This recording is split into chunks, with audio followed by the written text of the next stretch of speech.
Now, I know this all might seem overwhelming. It's the kind of thing that we normally don't try and think about. But by not thinking about it, it stands a good chance of doing us in. I truly believe that the path to change comes from awareness. That awareness alone can begin to create the transformation. There is a way out of this. We humans must accept that infinite growth on a finite planet is suicide. We must accept that our human presence is already far beyond sustainability and all that that implies. We must take control of our environmental movement and our future from billionaires and their permanent war on planet Earth. They are not our friends. Less must be the new more.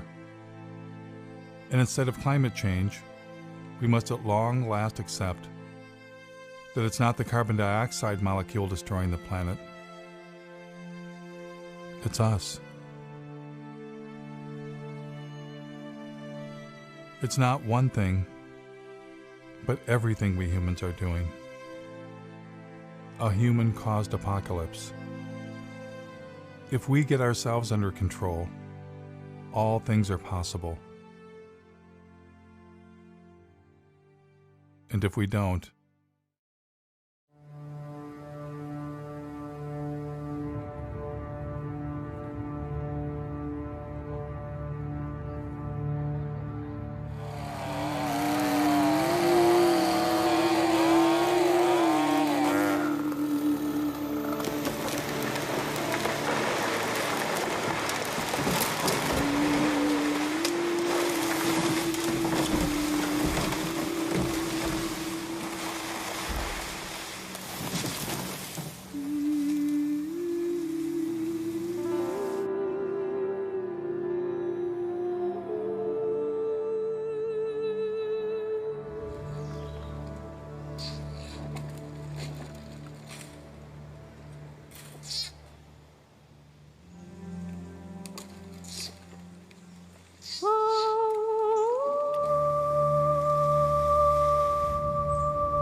Yeah.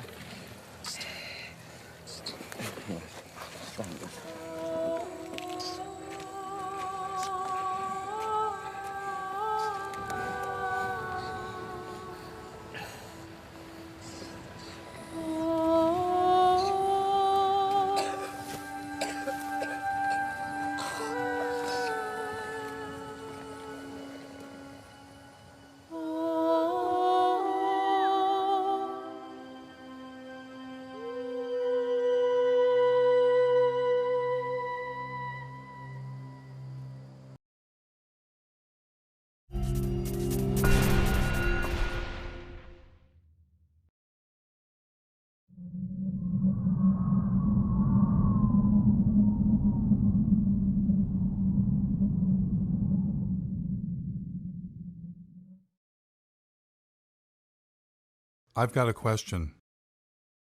How long do you think we humans have? How long does the human race have? Ooh. Oh, wow. I don't exactly know, but it might be soon. I have no clue. No. I hope I give me at least 50 more years. I think there's infinite amount of time. Infinite. It's infinite, yeah. I give us a million years. Being kind, I would say probably about 10 years. 10, 12 years. Thousands of years. 47 years, 3 months, 5 days. It's approximate. We're kind of like cockroaches on the planet. No matter how much damage we'll do, enough of us will survive to procreate and keep it going. Unless we can get to another planet, but then we're just going to fuck it up like we did Earth. Well, I think that we will be here for a long time, but we will change. We're going to turn back into apes.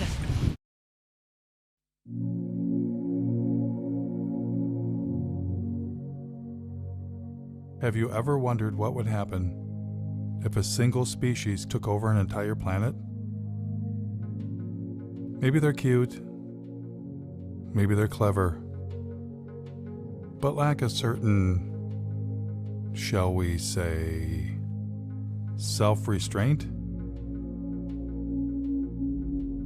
What if they go too far? What if they go way too far? How would they know when it's their time to go?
Due to our release through factories and automobiles every year of more than 6 billion tons of carbon dioxide, our atmosphere seems to be getting warmer. This is bad?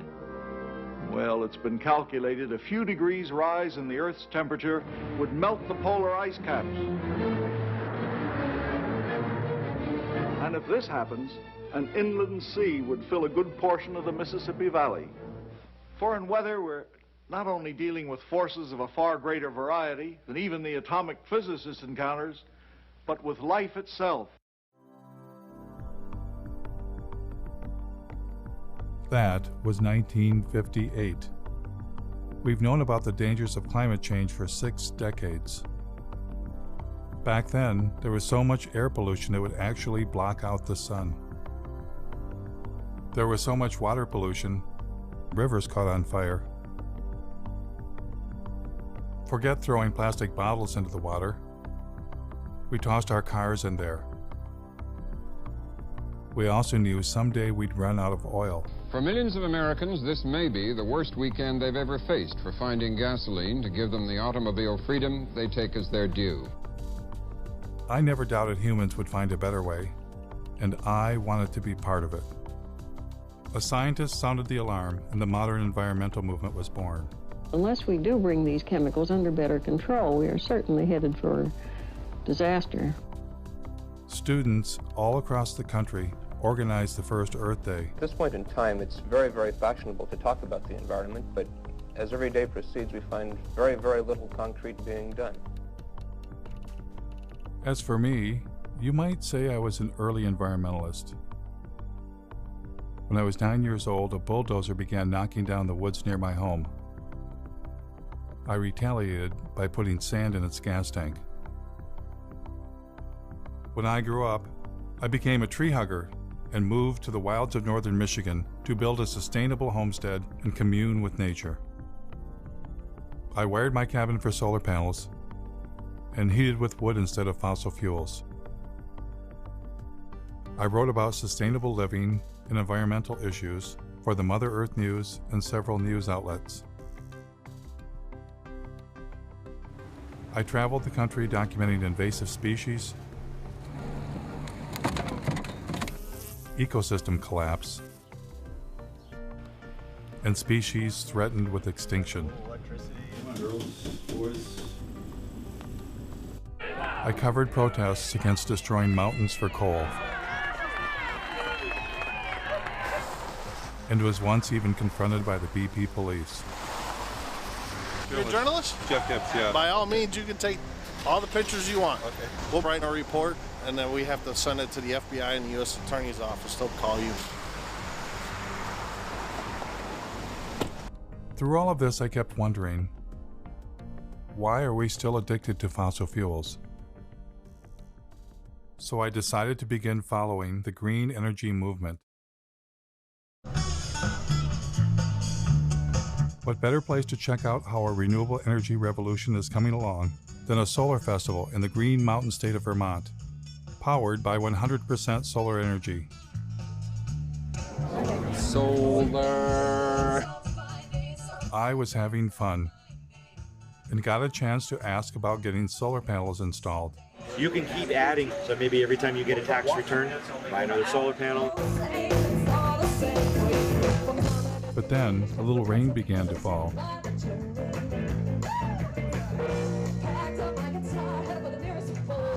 My cameraman noticed some commotion behind the stage. Did you guys set up here? We'll buy these for generators in case we lose the power. Oh, so the festivals run off solar energy primarily? Primarily. We do need to bring some of this stuff in just because we want to make sure we have enough power to not kill our fancy toys that we have lighting the stage. But the biofuel generator wasn't enough, so they wound up plugging into the electrical grid that we all use. The other inverter operating, it's actually pulling power in from the grid, charging the batteries. It's running backwards from the way we originally intended to do it, but... That was disappointing. But after all, it had been raining. Maybe next time things would go better.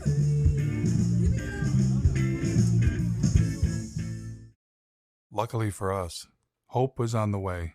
It's been a long time coming, but tonight, change has come to America. Green activists across the country cheered when newly elected President Barack Obama rolled out $1 trillion stimulus package with nearly $100 billion for green energy. Green was finally ramping up, and everyone wanted to be part of it. President Obama brought in environmental activist Van Jones from the Apollo Alliance with shovel-ready projects. They've got to put up tens of thousands of wind farms. They've got to put up millions of solar panels. Former Vice President Al Gore, who had a few years earlier released an Oscar-winning film, shared his ideas with the president. We have the opportunity now to create jobs all across this country, in all 50 states, to repower America. Al Gore had already encouraged billionaire airline owner Sir Richard Branson to invest big time in green energy. Branson is pledging future profits from his airline to the tune of perhaps $3 billion. $3 billion, that's with a B, to fight global warming. Is Al Gore a prophet? I just spelled profit.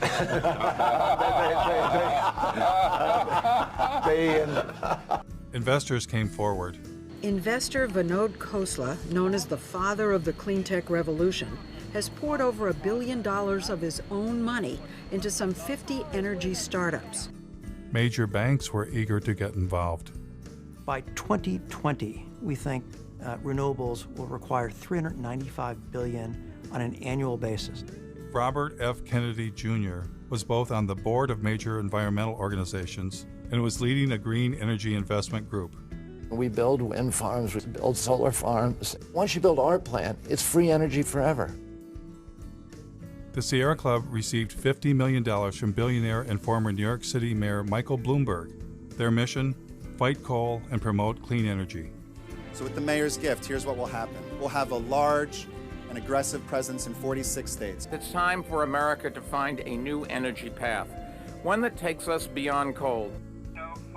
And then Bill McKibben, one of the nation's leading environmentalists and author of a breakthrough book called The End of Nature, formed an organization called 350.org with the mission of igniting a global climate movement. Can I show off my necktie for a minute? Because they made it for me yesterday. It's got that 350 on it because it's the most important number in the world.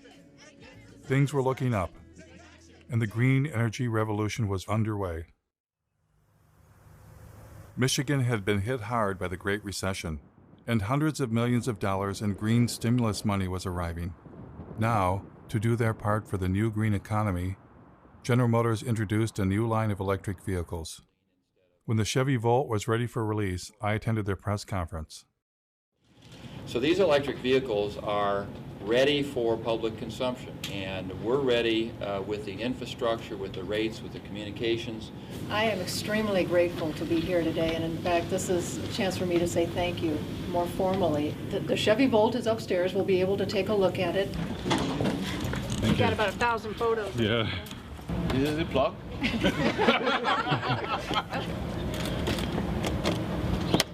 It's as simple as that. The batteries are in the trunk? No, the battery in this particular design is a T shape right down the center and across the back seat area. Because everybody thought we killed the electric vehicle. No, we didn't. It's alive and well. So what's charging the batteries right now? What's the source of Well, electricity? here, it's coming from the building. I mean, is it, what's our mix of power? Oh, actually, Lansing feeds the building. What's that? Lansing feeds power to the building. So I don't know. They're, I bet you they're a bit of coal. They're heavy on natural gas, aren't they? right now the car is charging off of your grid? Right. It would be charging off our grid, which is about 95% coal. How long do you think it'll be before there's a solar and wind powered grid? Oh, golly. To suggest that all of the power used for these cars will be generated from wind and solar in the very near future would not be correct. In fact, we're talking about charging these up at night, so there won't be any solar at that time. So we're down to wind, and very often at night the wind does fall off. So I don't think coal is bad. The what? A big battle. Mountain top removal. Oh, yeah. Yeah. It's got lovely BTUs. It's got lovely Very energy dense, value. Yeah. How do you burn it more cleanly? I mean, do you see natural gas getting bashed? we will be delivering power based on natural gas very shortly. And even with that that mix, we intend to use biofuels if we can. You got any support? The environmental groups are extremely supportive. We did install the state's largest solar array at my company, the Board of Water and Light. It's just down the street from here, a few miles, if you want to take a look at it. What outfit are you with? New World Media. We're doing a segment on the renewable energy. Oh, excuse me, I gotta go for a second, but thanks.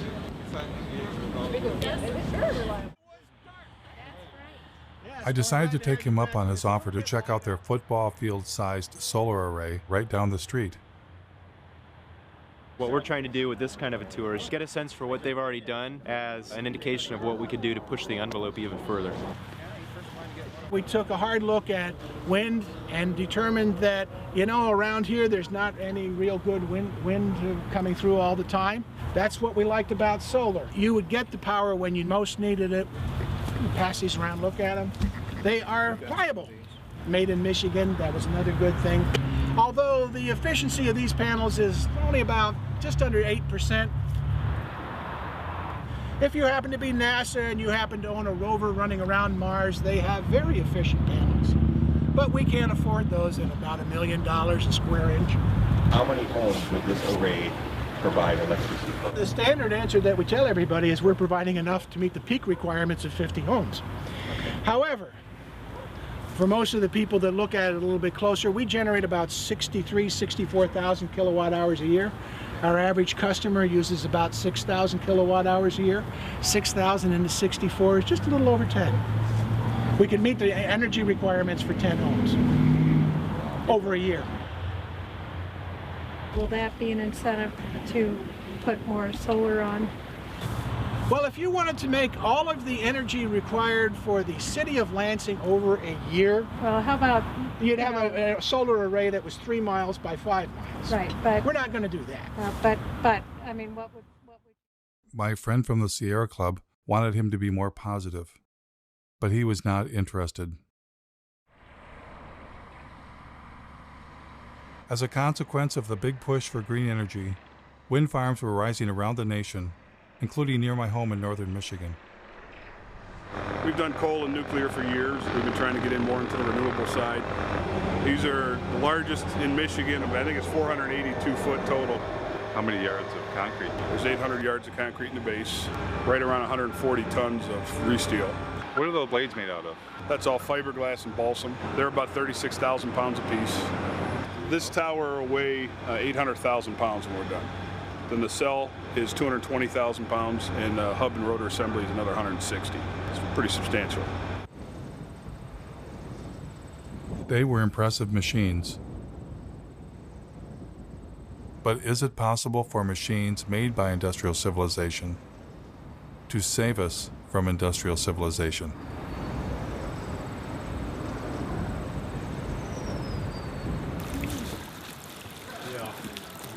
In environmental leader Bill McKibben's home state of Vermont, the Green Mountain State, a site was being cleared for the installation of wind turbines. A group of citizens was concerned about how the construction might affect the mountains they love. I joined them for a tour. It's going to be 21 turbines. 21. Yeah. On this in this project. Yeah. The estimate was maybe there would be 3 full-time jobs. If the goal is to try to make Vermont the leader in climate change, I appreciate looking to the sky in the hopes that we can do that. But more importantly, I'm personally looking at the ground thinking this is not the kind of legacy I'd want to leave to my kids. When I was a kid, we'd go hiking in these woods. We would be able to drink from the waters down the hill here, and now you have to question that. And how long are these towers supposed to last? 20-something years. 20 I know, it's just... Oh, wait a minute, you're kidding me. It's a nanosecond. 20 years? Oh, it's a nanosecond in the time of energy. Does anybody consider that this is mountaintop removal for wind instead of coal? Yeah, and we've even had people say if you can do mountaintop removal in Kentucky and West Virginia for coal, then it's about time that the rest of the country shared in the mountaintop removal too. Hello. I think they're going to tell us to move back. The thing is you've got to have a fossil fuel power plant backing it up and idling 100% of the time. Because if you cycle up or cycle down as the demand on the wind comes through, then you actually generate a bigger carbon footprint than if you just ran it straight. Do you ever go to things where they just go, well, that's not true, it doesn't matter, we're going to have the smart grid? Doesn't make any difference. You still got to have it idling, because let's just say the wind stopped right now, just stopped for an hour. You've got to have that power. What do you do? I'm a environmental health and safety consultant. I usually work with businesses to help them do things, but I would never work with scum like this. You didn't get me on camera doing this, did you? Not being judgmental or trying to play God, but we've got to deal with population growth and sustainable resources. We've all got to cut back. All this energy is supposedly going to heat a water park. We can find unique and different ways to waste energy. This is not a Vermont company. I mean, Green Mountain Power will be bought out by Gas Metro, and Gas Metro is owned by Enbridge, as I understand it, which is a big company resource company in Canada, which is exploiting the tar sands, that wants to build the XL pipeline. See, they're all in bed together. It's still we don't know the whole story. Have you asked Mr. McKibben to come see that? He thinks anything renewable is good. Yeah. So that's what I've heard people say. This is...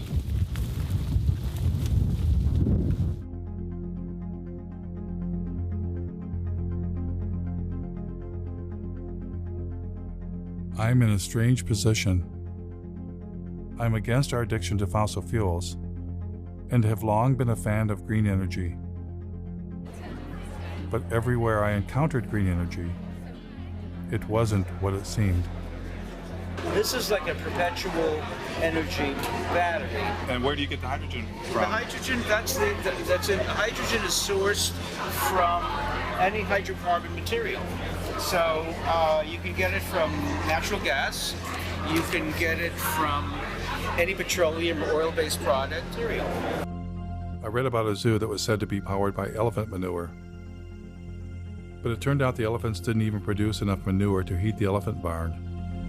That we don't even really make enough, and what we have elephant-wise, to even do that. We would need a lot more. More elephants. Yep, more elephants, more manure. Ethanol plants also seem to have a secret ingredient. This is the most productive farmland in the world, and we're not that far west of the biggest coal mines in the world as well. So bring the two together and get an ethanol plant. Great. So ethanol was reliant on two things: a giant fossil fuel-based industrial agricultural system to produce corn, and even more fossil fuels in the form of coal.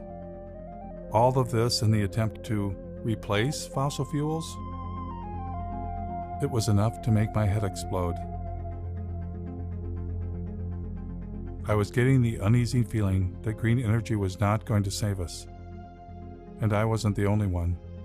I've counted something like 25 different alternative energy options. So surely among all of those, there are enough sources of energy to keep us living basically the way we are in perpetuity. That's not the reality. You know, we're getting, in some cases, no energy from these potential options. Richard York of the University of Oregon published a study in the journal Nature in which he posed the question, do non-fossil energy sources actually replace fossil fuels? Well, we implicitly assume often the substitute pushes out the thing you want it to substitute for. What you find is nations that add non-fossil energy sources do not seem to see a particular suppression of fossil fuel use. That's pretty mind-blowing. We've got billions of dollars being spent, and green energy is not even replacing fossil fuels. They don't even know that that's a question. Yes. The story that we're in right now is, okay, we're in ecological hot water, but there are technological fixes. And if we're just creative enough, if we're just ingenious enough, and if we just work hard enough, we will triumph. Seeking technological fixes one after another is simply going to lead us to another level of catastrophe sooner rather than later. We want to believe that these things are going to be available for us. So if we get a little worried and somebody comes up with a new thingy and promises that, you know, this will do it for us, we want to believe.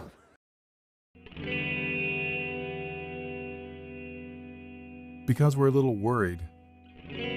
Are we desperate to accept any idea that sounds alternative or green? Are we avoiding looking too closely because we don't want to know the answer? Ozzie Zenner, a visiting scholar at UC Berkeley and Northwestern University, was asking some of the same questions. I mean, I thought that solar and wind were probably very good solutions. I mean, it wasn't really even that long ago. One of the most dangerous things right now is the illusion that alternative technologies like wind and solar are somehow different from fossil fuels. Well, I hear a lot of times that solar cells are made out of sand. Have you ever thought about solar panels? The main ingredient that makes them work is silicon or sand. This is the raw material chips are made of, sand. They don't use sand at all. So they use, I'll show you what they... So this is one of the ingredients. It's actually mined quartz.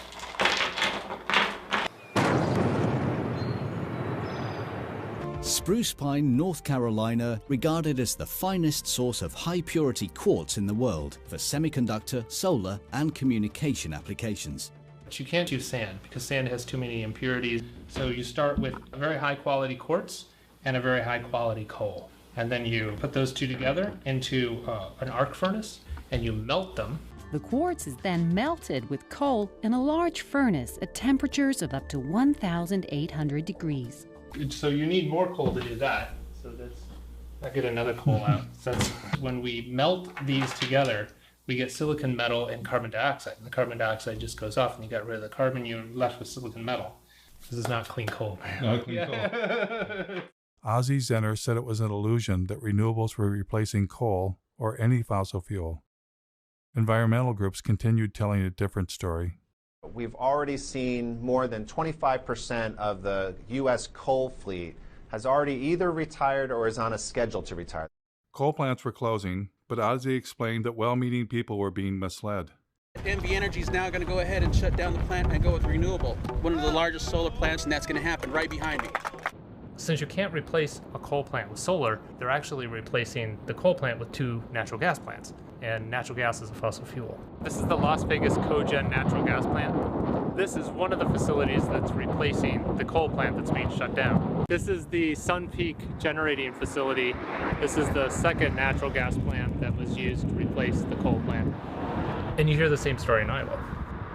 Instead of using energy generated by coal-fired power plants, the solar farm will now avoid about 2.1 million pounds of carbon pollution. But then they're building a larger natural gas plant.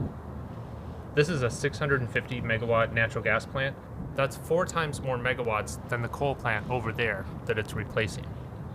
And they're doing the same thing in North Carolina, which was the subject of that Years of Living Dangerously series. Duke Energy operates a coal plant right outside of Asheville that is the biggest source of climate pollution in western North Carolina.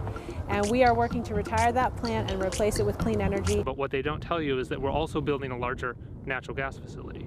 So we'll be retiring the 2-unit, 376 megawatt coal plant. We'll invest $750 million to build a state-of-the-art natural gas plant. When Michael Brune stands up and talks about clean energy, he's using solar cells and wind turbines. This is the new world, 100% clean energy. When Michael Bloomberg stands up and says cleaner energy, he's talking about natural gas. Create cleaner energy, solar, wind, and natural gas. In fact, the Sierra Club's Beyond Coal campaign actually coincides with one of the largest expansions of fossil fuel production that we've ever pulled off, most of that being natural gas. Ozzie's assertion that renewables were not replacing fossil fuels, if true, would upend all of our assumptions about green energy and what was going to save us. What would happen if I asked the same question to industry insiders? Like, where do solar panels come from? Well, you have to start with a mine.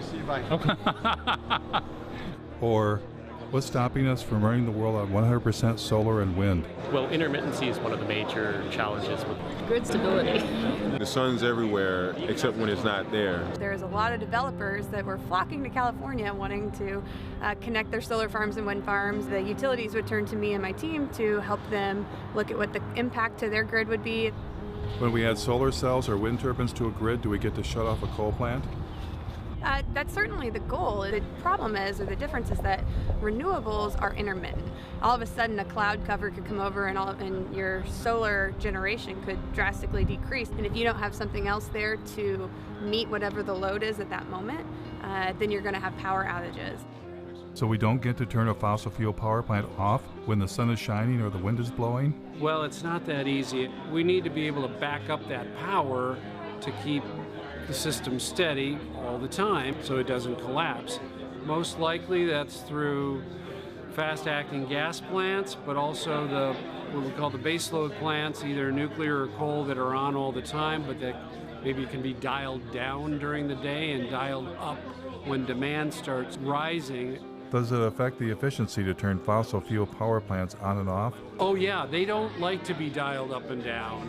It does make, that's wear and tear for them. Turning them on, turning it off, there's energy used and lost in any time. Kind of like when you turn on your car and off, you use a little extra gas to get it turned on. I do still think you have to maintain a base load of some kinds. What's the solution then?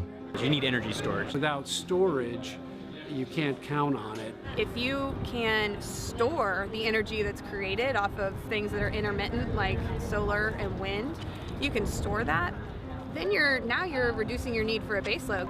But would adding storage like batteries increase the carbon footprint? Yeah, absolutely. In a big way, actually. And as more energy storage gets on the grid, it has a mass scale implication. When I looked up how much battery storage there is, it was less than 0.1% of what's needed. In a couple years, they begin to degrade and need to be replaced a few years later. I learned that the solar panels don't last forever either. Some solar panels are built to last only 10 years, so that it's not as if you get this just magic free energy, right? I don't know that it's the solution, and here I am helping to sell the materials that would go in photovoltaics. And so, to overcome profound limitations of solar and wind, rarely discussed in the media, a new generation of technology was rising in the California desert. What is this? What we're using is a field of mirrors to focus sunlight onto a tower. The power plant itself, at 377 megawatts, will be the largest of its kind in the world. This will become the biggest solar plant in the world. There's some people that look out in the desert and they see miles and miles of emptiness. I see miles and miles of a gold mine. But this next generation had a fossil fuel secret too. This solar facility burns natural gas pretty much every morning in order to get started up. How long do they have to burn it for? Hours usually. This is the incoming natural gas for the facility. This plant would work about as well without natural gas as I would without coffee in the morning. Or maybe how you would be without food. Without food, yeah. They have to file for acid rain permits for nitrous oxide emissions. They have to apply for carbon offset permits because they're producing carbon dioxide here, so they have to offset that. The whole thing is built using fossil fuel infrastructure, from the concrete to the steel to the mirrors to the backing on the mirrors. The sun is renewable, but the solar arrays are not. Oh, come on. There's got to be something renewable. Glass is renewable. Glass is not renewable. Iron's renewable. Aluminum, that's renewable. I recycle my pop soda cans. I know it's renewable. Yeah, the problem with all of these materials is that it takes an incredible amount of energy to mine and process all of the materials that go into building something like this. You use more fossil fuels to do this than you're getting benefit from it. You would have been better off just burning the fossil fuels in the first place instead of playing pretend. That green energy has nothing to do with fossil fuels is apparently a story only meant for you and me. Here is Robert F. Kennedy, Jr. speaking to oil and gas company insiders. It's a combination solar gas plant. It's a turbine that we just take from a gas plant, suspended from a big scaffolding, a tower, and surrounded by giant mirrors in the desert. The plants that we're building, the wind plants and the solar plants, are gas plants. What kind of game is being played here? Well, we're basically just being fed a lie. For instance, you'll hear about Germany running on wind and solar. 35% right now. 50% of their power. There were days this past summer when the Germans were generating 80% of their power from the sun. But Germany is still Europe's largest consumer of coal. Aber wenn in dieser Region die meiste Kohle gefördert wird, dann ist ja auch hier der größte CO2-Ausstoß. Only a small fraction of their energy actually comes from wind and solar. In fact, Germany is pushing forward with a large terminal that could import natural gas from the United States. Elon Musk, the founder of Tesla, when he announced his Gigafactory battery plant, he said it would power itself with wind and solar energy.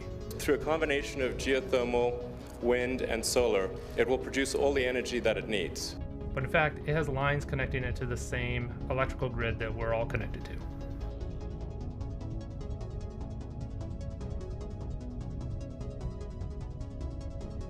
Electric cars, wind turbines, and solar panels use rare earth metals. And in fact, the rare earth mine is right up the street from here.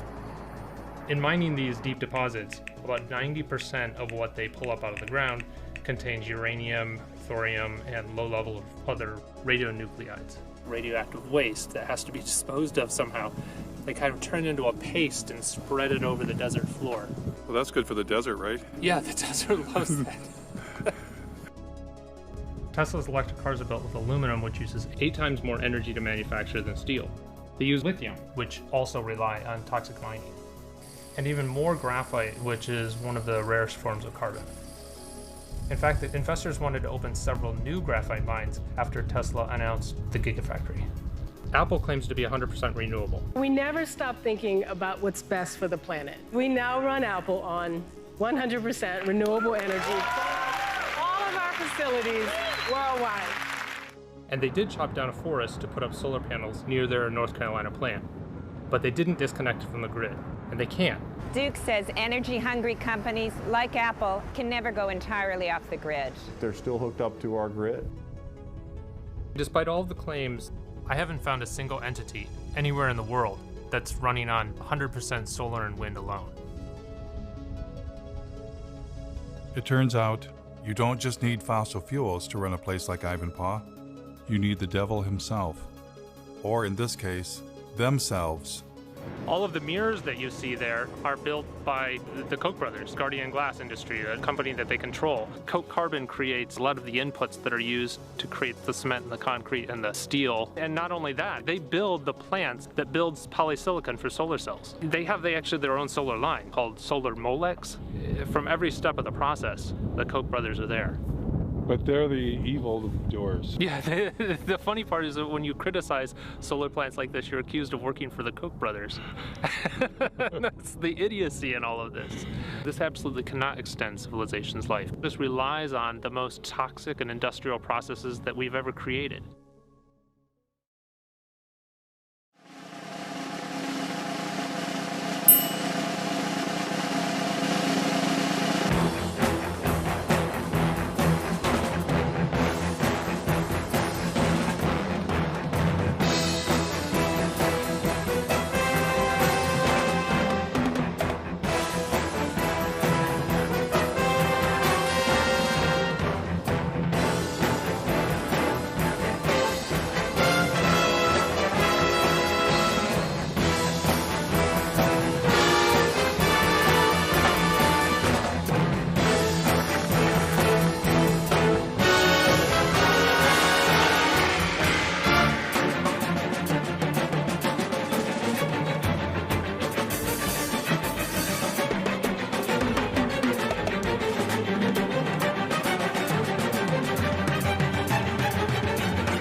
The beauty of a solar facility, and particularly this technology, is that it is so environmentally benign.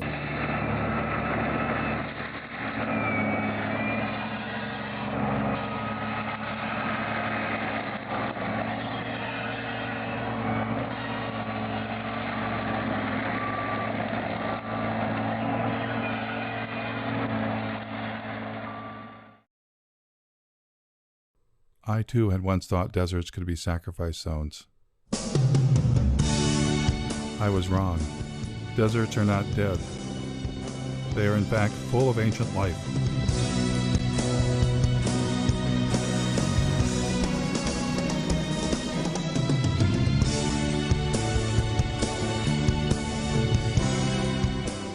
In the desert, the Joshua tree stands, waiting, waiting for the giant ground sloths and the mammoths that shall never return. The Joshua tree depended on the giant mammals to reach up high and eat their seeds, and thus disperse the Joshua tree. But now, stranded in time and space, the Joshua tree awaits a new fate, to be sacrificed in the name of progress. Joshua trees are torn down to make way for solar projects. 23ABC's Cassie Carlisle travels to the Mojave Desert to talk to neighbors. They're not your usual tree, more like something from fiction, but these Joshuas are causing quite an uproar. No, it makes me sick. They're clearing them off, killing them real quick, and now they're grinding them up, getting rid of all the evidence.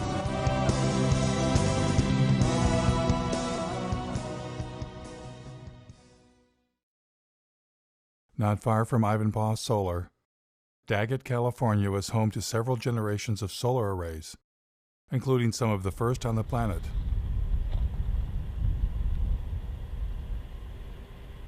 Ozzy and I thought we would take a trip to see where it all began.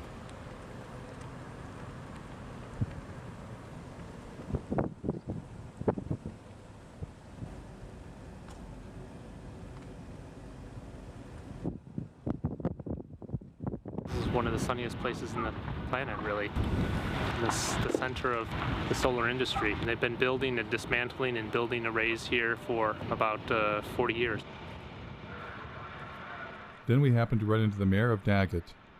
I know the solar plants out there. My husband, back in, I'd say 83, 84, they worked out there building that solar plant out there. Yeah, the SEGs. And everybody here worked. How is that held up? Is it the job still here? No, jobs went bye-bye. They have their normal people that run the plant operators and stuff like that, the big wigs, you know, they have that. Where that energy's going, I don't know. Were you originally optimistic that the solar would bring more jobs in the development with people? We really did. A lot of things come into this town, they come and go. They go really fast. Did you see this? Then Ozzy and I discovered that the giant solar arrays had been razed to the ground. Oh my God. I mean, this was huge. It suddenly dawned on me what we were looking at. A solar dead zone. Look at the blowing sand. Yeah, there's sand everywhere. There's sand dunes forming around this area. Wow.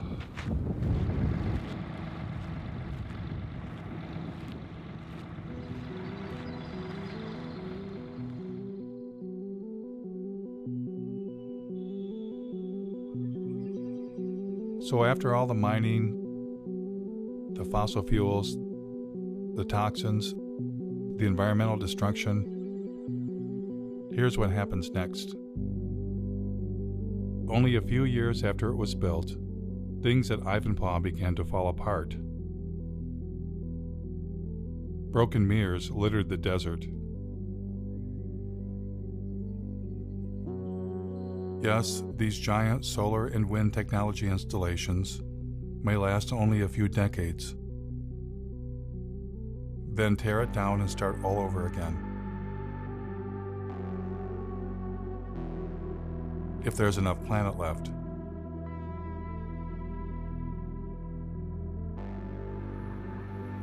It was becoming clear that what we have been calling green, renewable energy and industrial civilization are one and the same. Desperate measures not to save the planet, but to save our way of life. Desperate measures, rather than face the reality, humans are experiencing the planet's limits all at once. Every different perspective I look at and imagine, well, we could do more of this or go to a larger area or use more of that. Well, it turns out there isn't more. I looked at marine production and fish production and found that peaked 20 years ago. More and more of what we eat is from fish farming. The current acres of actively farmed land, that is peaked also. The rivers are already being irrigated to about the limits of what they can sustain. The Colorado River doesn't get to the ocean anymore. Well, then you start looking at groundwater, the southern Great Plains, and I think they can almost predict when they will run out of groundwater, and it's in a decade or two. A human vulnerability at the global scale, that any one of them we could maybe compartmentalize, but we're seeing them propagating across topic after topic of society and the Earth system. And I don't think the people in charge are near nervous enough.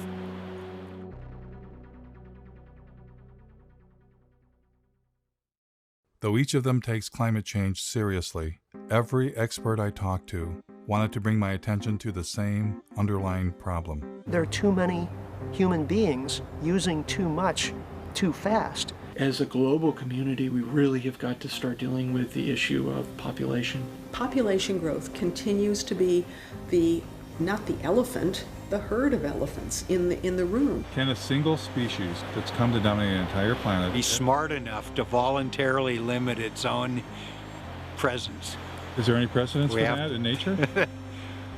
Wow. We have to have our abilities to consume reined in, because we're not good at reining them in if there are seemingly unrestrained resources.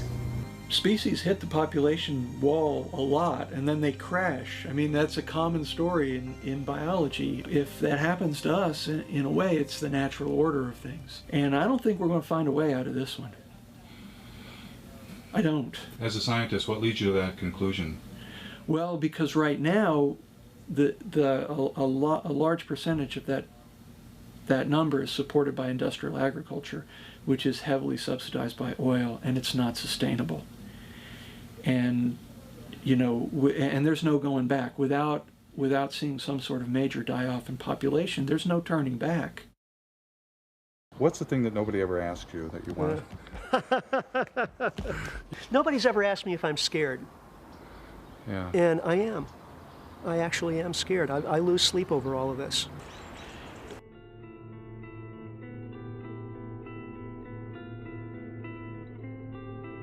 It took modern humans tens of thousands of years to reach a population of 700 million. And then we tapped into millions of years of stored energy known as fossil fuels. Our human population exploded.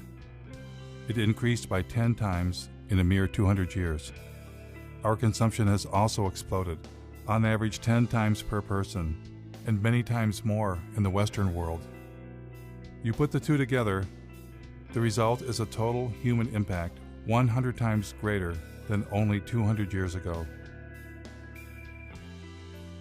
And that is the most terrifying realization I have ever had. We humans are poised for a fall from an unimaginable height. Not because of one thing, not climate change alone, but all the human-caused changes the planet is suffering from. So why are bankers, industrialists, and environmental leaders only focused on the narrow solution of green technology? Is it the profit motive? And why, for most of my life, have I fallen for the illusion green energy would save us?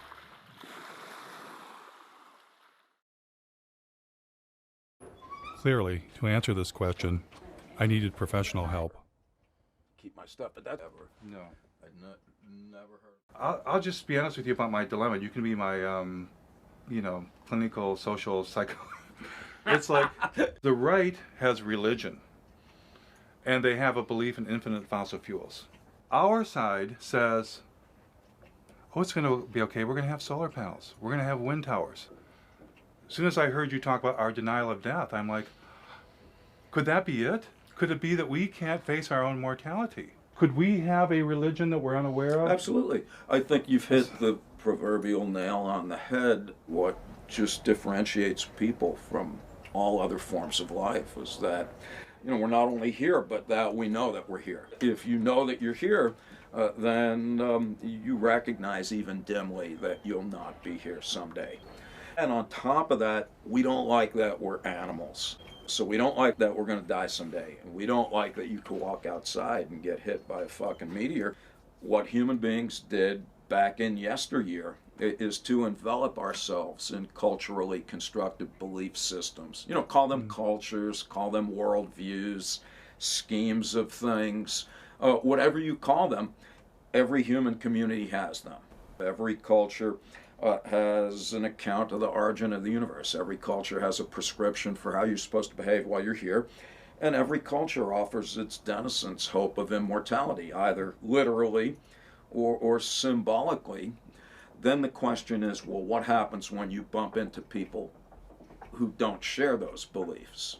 Whether you know it or not, whether you like it or not, that's undermining the confidence with which you subscribe to your own views and exposing you to the very anxiety that those beliefs were constructed to eradicate in the first place. If we're to make progress, whatever that word means, or even to persist as a form of life, we're going to need to radically overhaul our basic conception of who and what we are and what it is that we value. Because the people that you referred to earlier, both on the left and the right, that think we're going to be able to discover more oil or solar panel ourselves into the future, where life will look pretty much like it does now, you know, only cleaner and better.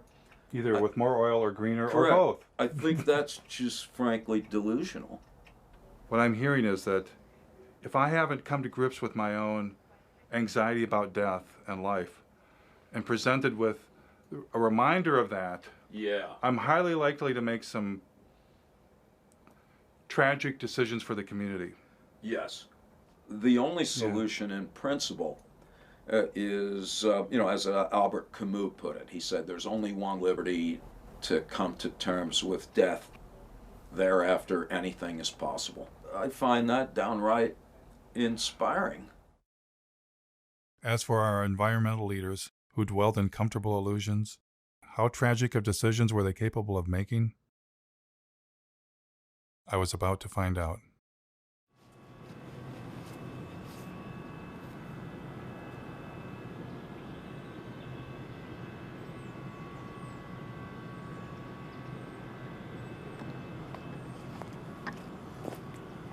They claim they're just using forest residues, but actually a great deal of what the McNeil facility and lots of biomass facilities burn is whole trees. And as you can see by this pile that's stacked right outside of the facility, these are trees.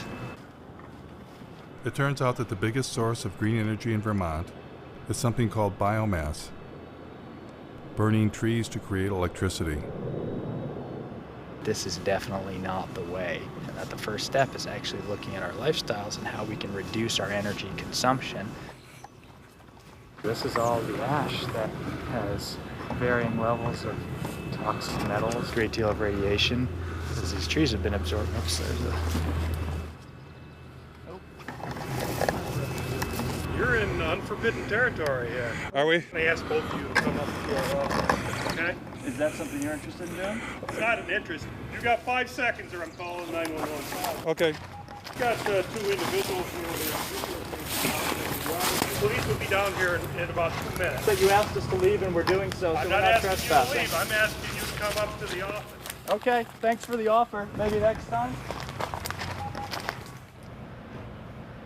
You got everything here. So you have the #1 polluter in the state that people think emits magical fairy dust from the smokestack. The reality is what you have is a facility that burns 400,000 green tons a year of trees.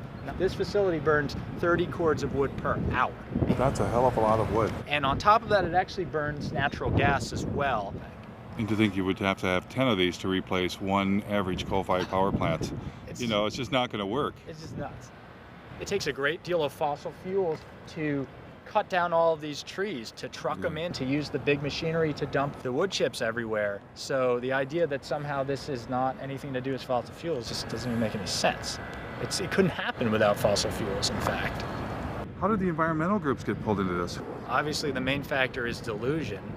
A lot of these environmental groups have been saying that all we have to do is, for instance, switch our fossil fuel economy over to a few solar panels and windmills, and we can continue living life, as normal. Some of the environmental groups have been for years touting facilities like this, saying that, number one, it's carbon neutral, that this will actually help us fend off climate change because there are no CO2 emissions.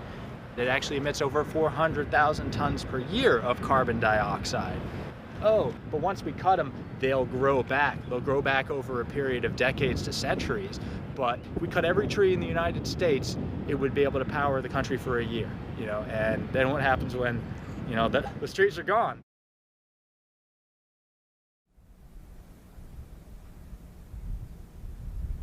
I discovered biomass plants were not even always biomass plants.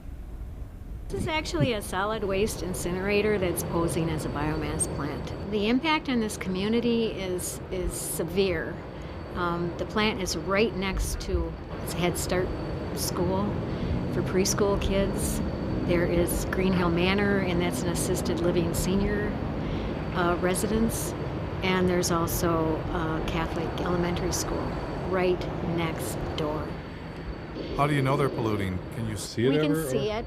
The snow at the elementary school and at the preschool is covered with black, some kind of black soot. We just had it analyzed and it came back as mostly tire chips. They have to add tire-derived fuel to raise the temperature of the fire, because anybody who's tried to burn green wood or wet wood knows that it doesn't burn very well. But this biomass plant had yet another surprise. They admit that they burn 20.1 tons per hour of creosote-treated railroad ties. Besides that, they are allowed to burn 500 pounds per hour of PCP-treated railroad ties. These are shipped in from Canada. It's not green, it's not renewable, it's not carbon neutral, it's not anything that they claim to be. Yet, they got $11.5 million grant because it was classified as renewable. The plant owner told us that they were having trouble getting enough wood chips. And he even asked us if we had any scrap wood where we lived, would we call the plant to let them know so they could come up and pick it up. We're not talking about some old industrial site. We're next to one of the most beautiful places in the world. We are next to Lake Superior. This is Keweenaw Bay. This is actually Lance Bay. It's part of Keweenaw Bay. It's Lake Superior, our lake. So it's a very sacred place to many people.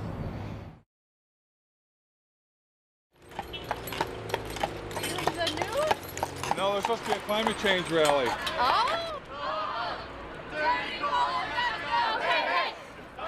Michigan State University students, inspired by 350.org, were holding a rally for the clean energy future they'd been promised.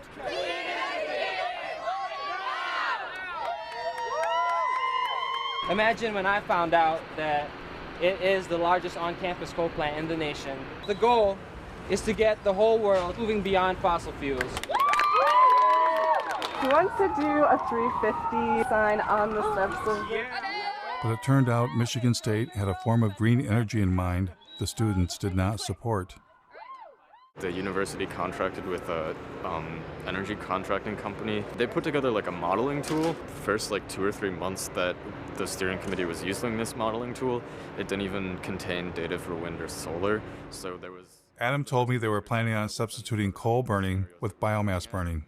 The permit that is currently being considered by the state is a permit for 24,000 tons of biomass per year. And the plan is to do that in all four boilers. Unfortunately, the steering committee considers biomass renewable at the moment, which we're not happy with. Michigan State wasn't the only university to go green. I'm happy to announce that Carolina will be going beyond coal in the next decade. Now, as we begin to wean ourselves on coal, we're about to try another alternative energy source, biomass. And who is here to help the University of North Carolina switch from burning coal to burning trees? So it is a great pleasure to be here today to celebrate the remarkable step that the university is taking to say we're going to do our part. A remarkable step indeed. We're to do our part by getting out of bed with coal companies and into bed with logging companies? Where did the idea of colleges going green by burning trees come from anyway? A little college called Middlebury in the heart of Vermont. Welcome to the celebration of the opening of Middlebury's new biomass gasification system. It's now my great pleasure to introduce this afternoon's speaker, Bill McKibben. What powers a learning community? And as of this afternoon, the easy answer to that is wood chips.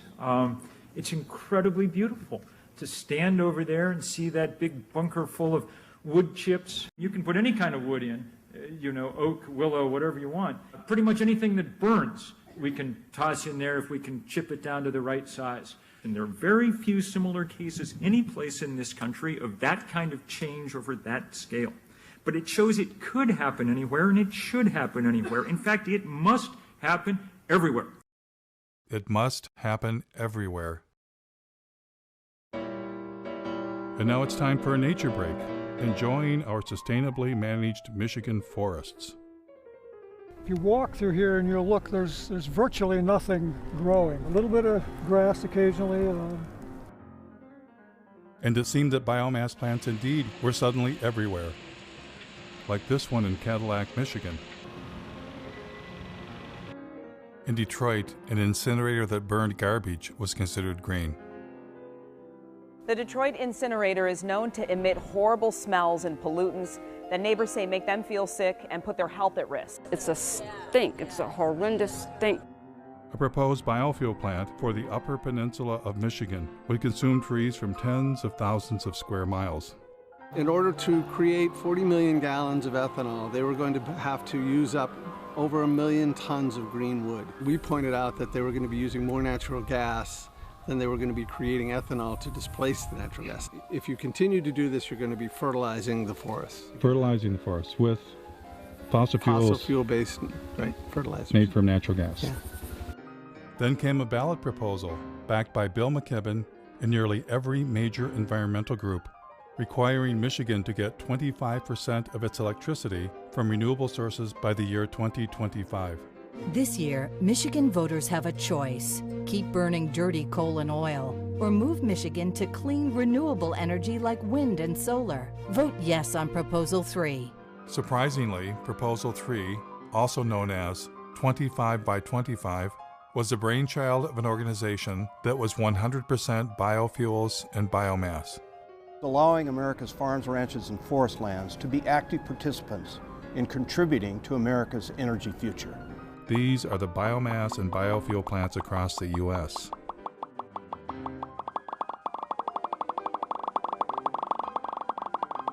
How did this happen? And it wasn't just the USA, it was all around the world.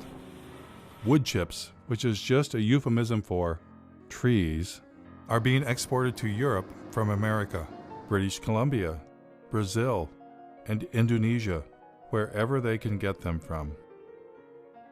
Biomass, especially when you add in biofuels, is by far the largest portion of green energy around the world, even in Germany, source of the solar miracle. But maybe I was missing something. Maybe I had it all wrong.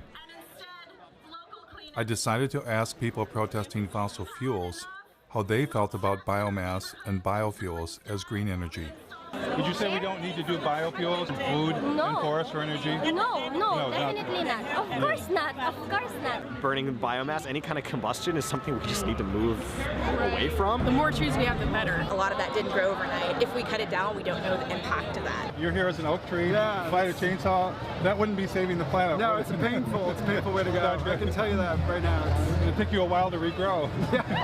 Yeah. It wouldn't be me, it would be like an offspring, you know? With so many people doing it on such a massive scale, all of a sudden at once, like, that's that's pretty serious. No, I think we should not be burning trees. No. Why would we cut down trees? We shouldn't replace one terrible way of getting energy with another terrible way of getting energy. Exactly. Clearly, most citizens are opposed to biomass and biofuels. But what about environmental leaders? At times, they have promoted biomass, but other times, they sound like they are against biomass. Like this Sierra Club policy, we are deeply concerned about the implications of wood to energy for native forests. Or this statement signed on by 75 environmental groups, burning forests for energy will destroy one of our best defenses against climate change. But then again, their language leaves loopholes that enable biomass. The NRDC says you must use the right types of biomass. The Dogwood Alliance says maybe small biomass plants are okay. And the Sierra Club flat out states biomass can be sustainable. Which side are they really on? I thought for sure with the camera rolling, environmental leaders would speak for the trees.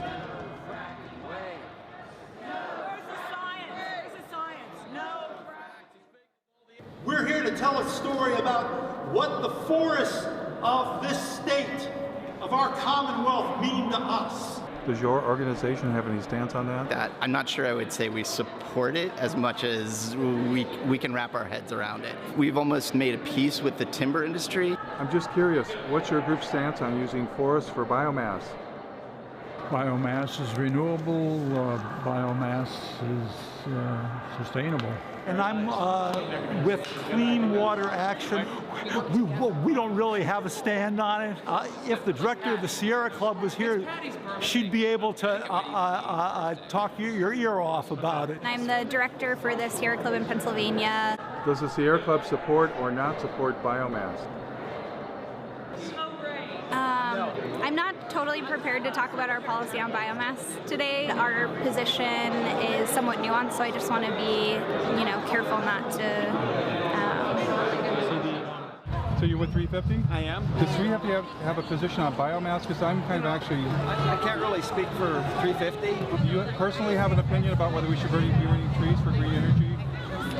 No, I don't have an opinion on that. I like a fire.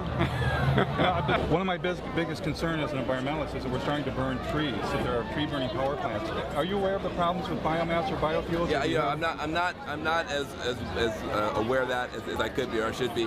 Jeff Gibbs, working on a documentary in Michigan, where I live, where I'm from. There's large plants that burn trees for energy, and pretty much whole trees chipped up. Do you have a thought about whether that should be part of green energy or not? Well, the great thing about green energy is you don't have to pick a favorite. Jeff Gibbs. Oh, hello. My biggest concern is that in Germany, for instance, they're moving towards solar and wind, but 60% of their actual energy is coming from biomass. 60% of what's considered renewable energy.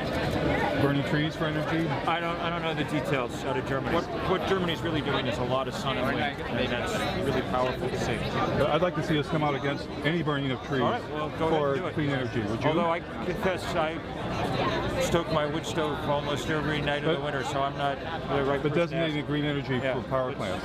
Yeah, I don't know. It's not what today's about. We're on the. But for burning trees instead of fossil fuels. From Taiwan. Oh, good. And we're wondering that what role do you want to play in this market? I think the biomass question is a non-starter.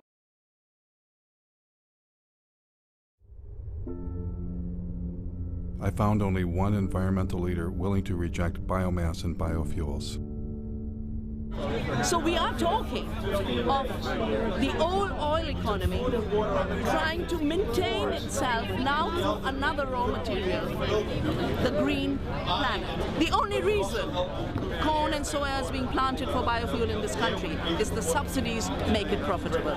I think the big crisis of our times is our minds have been manipulated to give power to illusions. We shifted to measuring growth, not in terms of how life is enriched, but in terms of how life is destroyed. Her honesty was refreshing. But as for the rest of them, I wondered, what are they hiding? And why are they hiding it? Is it their ignorance? Or is it something else?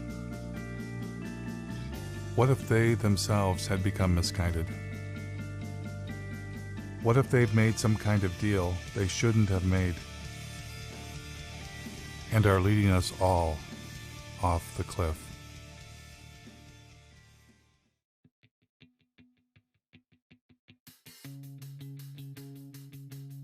It was long past time for me to come to grips with the other elephant in the living room, the profit motive.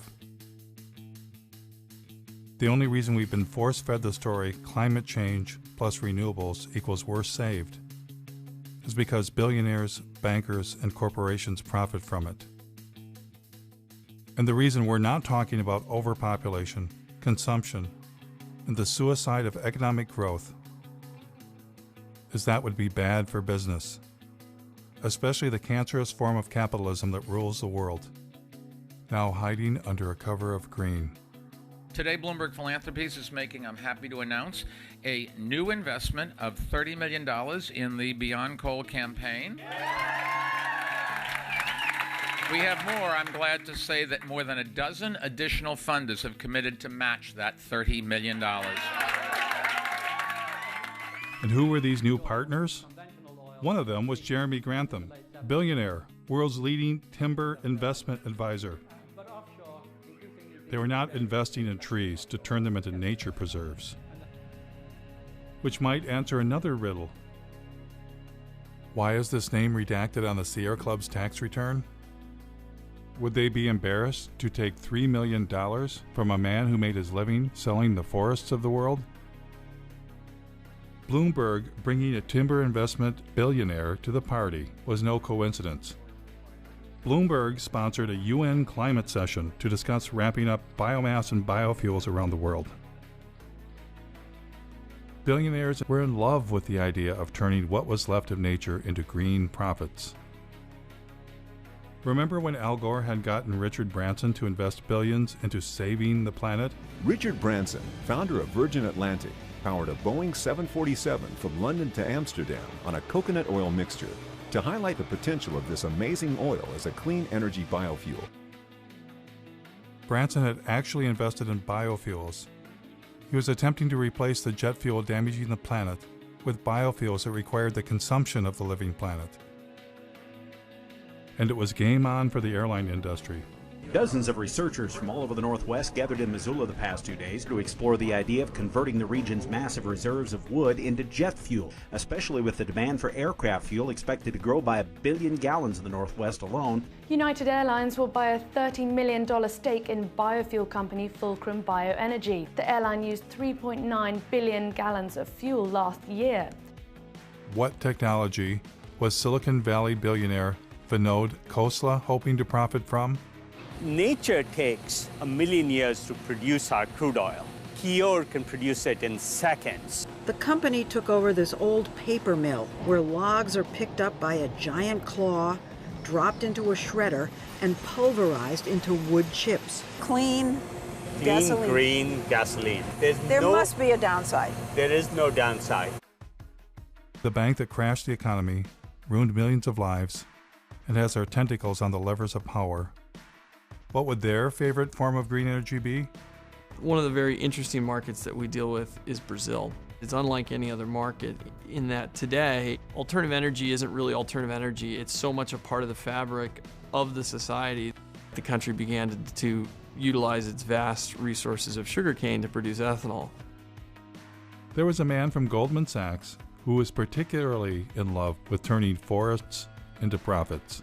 Has everybody got enough coffee? You might want to get some more. Meet David Blood, former CEO of asset management for Goldman Sachs. How much money did Mr. Blood believe should be invested in green energy? A natural alignment for something in the order of $40 to $50 trillion worth of capital. $40 to $50 trillion. And who was going to help the man from Goldman Sachs? Help him raise that astronomical amount of money? A gentleman some of you may recognize and know, Bill McKibben. It's entirely dependent on what kind of political will we can muster. And if we do not get this done very fast, then we're not going to get it done. And so Bill McKibben went forth to generate the political will for trillions of dollars in green investments. Our next guest has been called our nation's leading environmentalist. And you are, in some sense, the grand poobah of the environmental movement. My guest tonight is on a global crusade. On a global crusade for what? Commit to divesting from fossil fuels. We can't justify investing our money in companies that are basically running Genesis backward.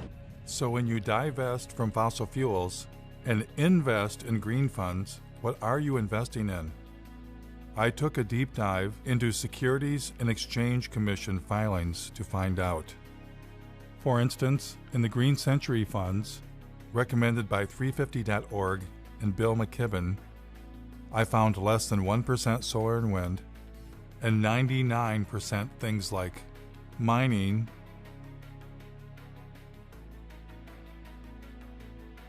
oil and gas infrastructure companies, including a tar sands exploiter, McDonald's, one of the companies driving meat consumption across the planet, Archer Daniels Midland, one of the world's largest producers of biofuel, Coca-Cola, the largest creator of plastic pollution on Earth, logging and paper companies, including one that brags about biomass burning, and banks. Lots of banks, including BlackRock, the largest financer of deforestation on Earth. The business that they're engaged in is actually destroying our life support system. The Sierra Club also partners with a green fund called Aspiration. Aspiration also includes dozens of companies profiting from the destruction of the planet, including Chevron, ExxonMobil, Chesapeake Energy. In order to maximize the production potential of the well, the shale formation will be hydraulically fractured. The Russian gas giant Gazprom. Gazprom owns the world's largest explored gas reserves, 36 trillion cubic meters. And in perhaps the most bizarre twist of all, the Sierra Club's Green Fund's biggest holding is Enviva, the world's largest consumer of forests, to be incinerated in green energy biomass plants.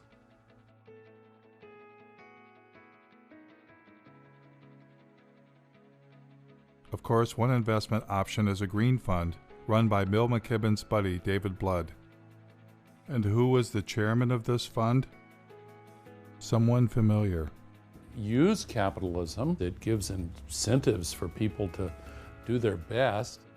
Al Gore and David Blood partnered to form a company called Blood and Gore. No, scratch that. Generation Investment Management. And within this fund, Blood and Gore designated a special investment category, targeting $650 million of biomass and biofuels. Funny thing was, they partnered before Al Gore's film came out. Was that movie just about climate change? Or something else? On one side, we have gold bars. Don't they look good? I'd just like to have some of those gold bars. On the other side of the scales, the entire planet. If we do the right thing, then we're going to create a lot of wealth. And when it came time for Al Gore to choose between the entire planet and getting him some of them gold bars, what choice did he make? Here is Al Gore earning his keep by pretending to care about the rainforest while lobbying Congress on behalf of the sugarcane ethanol industry. Any comment on the Brazilian effort here with the issue of the possibility of expanding into that Amazon River basin with further deforestation to produce more ethanol out of sugarcane is a worry, and apparently you're not as concerned about that. No, I am. I simply forgot. What's been going on there is really very troubling.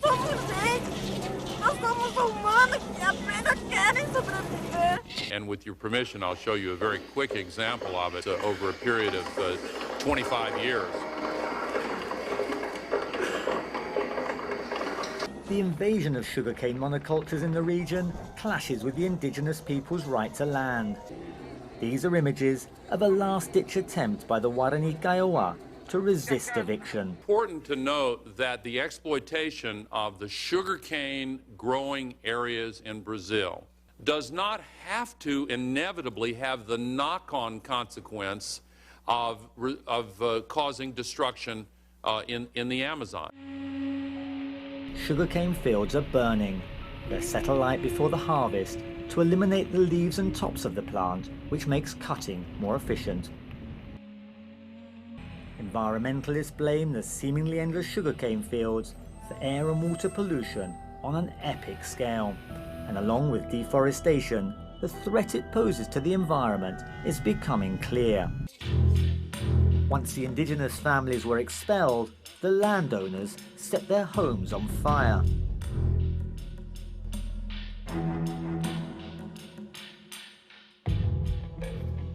Is there anything too terrible to qualify as green energy? Thank you very much, Secretary Mavis and the US Navy for once again inviting me to speak with you today. The Navy's work to help launch this new fuels industry is invaluable. The U.S. Navy has a special message this year. It is time to turn green. Joining the vessels is what the U.S. Navy calls its Great Green Fleet of warships powered by fuel from renewable sources like algae, grass, and animal fat. Animal fat.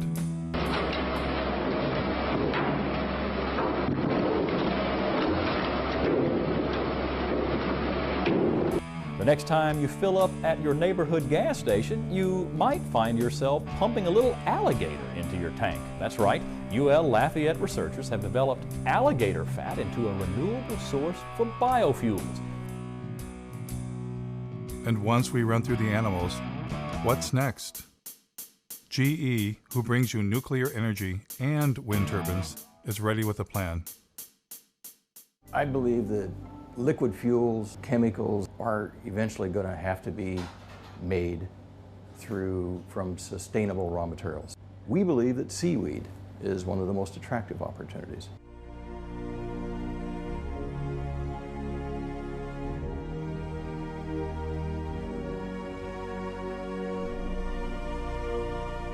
Better hurry.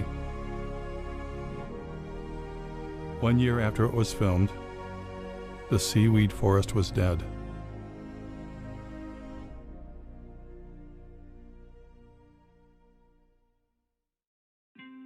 You might ask yourself, how could men destroy what remains of nature to enrich themselves? Well, that's why they're billionaires, and you're not. The takeover of the environmental movement by capitalism is now complete. Environmentalists are no longer resisting those with the profit motive, but collaborating with them. The Nature Conservancy is now the Logging Conservancy. We will capture the most important pieces biologically, and there will be another large block sold to timber investment groups. The Union of Concerned Scientists has become the Union of Concerned Salesmen, having taken millions not for science, but to create markets for electric cars. The Sierra Club sells electric cars and solar panels right from their website. The best thing about Sungevity is that they make it easy for you. All that you have to do is to say yes. The New York Times partners with ExxonMobil to bring you the good news about biofuels. Algae-derived fuel could help us meet growing demand. Treehugger.com, which claims to be the largest single source of environmental news, was founded and funded by Georgia Pacific, a logging company. In fact, they are neighbors. Georgia Pacific is owned by our friends the Koch brothers, who are likely the largest recipient of green energy biomass subsidies in the United States. Yes, the merger of environmentalism and capitalism is now complete. But maybe it's always been complete. How is 350.org funded? Well, not very well. Who are your funders? Sure. To the degree that we have any money at all, it's come from a few foundations in Europe which ones? and the U.S. Let's see. I'm trying to think who the biggest funders are. There's a foundation based in Sweden called, I think it's called the Rasmussen Foundation, that I think has been the biggest funder. So you don't get money from Pew or Rockefeller or any of those big No, we did. Rockefeller Brothers Fund gave us some money right when we were starting out. That's been useful too. But they no longer fund you? I don't know. I don't have a sort of really funder sitting in front of me. That's usually something that people know. Rockefeller's been one of our is a great ally in this fight. You just sold your TV network to Al Jazeera. Right. And that government is basically nothing but an oil producer. Gas mainly and oil. Your take on that, about $100 million pre-tax from a country that bases its wealth on fossil fuels. Isn't there a bit of hypocrisy in that? Well, I get the criticism. I just disagree with it. I'm proud of the transaction. You couldn't find for your business a more sustainable choice. What is not sustainable about it? Because it is backed by fossil fuel money. I get it. I get it. And so, if you got yourself an environmental movement and environmental leaders, why not buy the holy day itself? Happy Earth Day!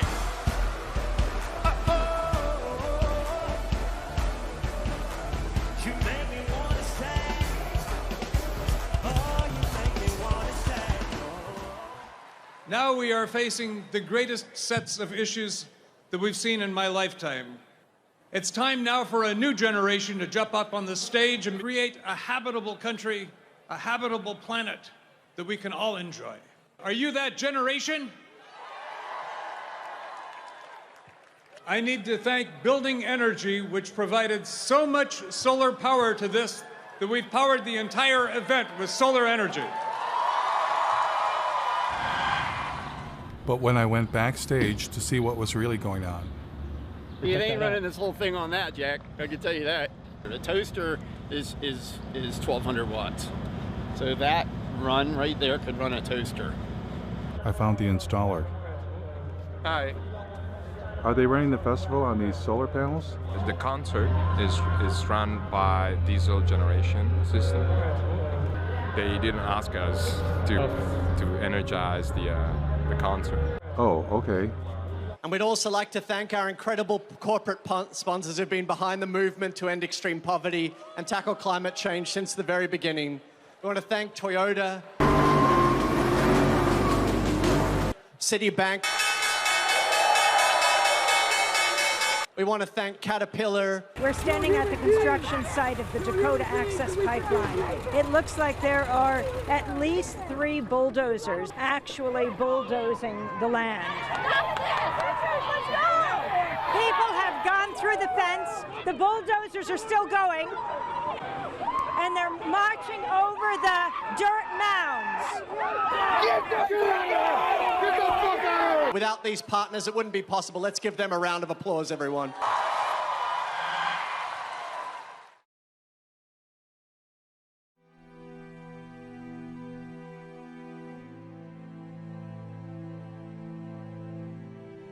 Now, I know this all might seem overwhelming. It's the kind of thing that we normally don't try and think about. But by not thinking about it, it stands a good chance of doing us in. I truly believe that the path to change comes from awareness. That awareness alone can begin to create the transformation. There is a way out of this. We humans must accept that infinite growth on a finite planet is suicide. We must accept that our human presence is already far beyond sustainability and all that that implies. We must take control of our environmental movement and our future from billionaires and their permanent war on planet Earth. They are not our friends. Less must be the new more. And instead of climate change, we must at long last accept that it's not the carbon dioxide molecule destroying the planet. It's us. It's not one thing, but everything we humans are doing. A human-caused apocalypse. If we get ourselves under control, all things are possible. And if we don't,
Yeah.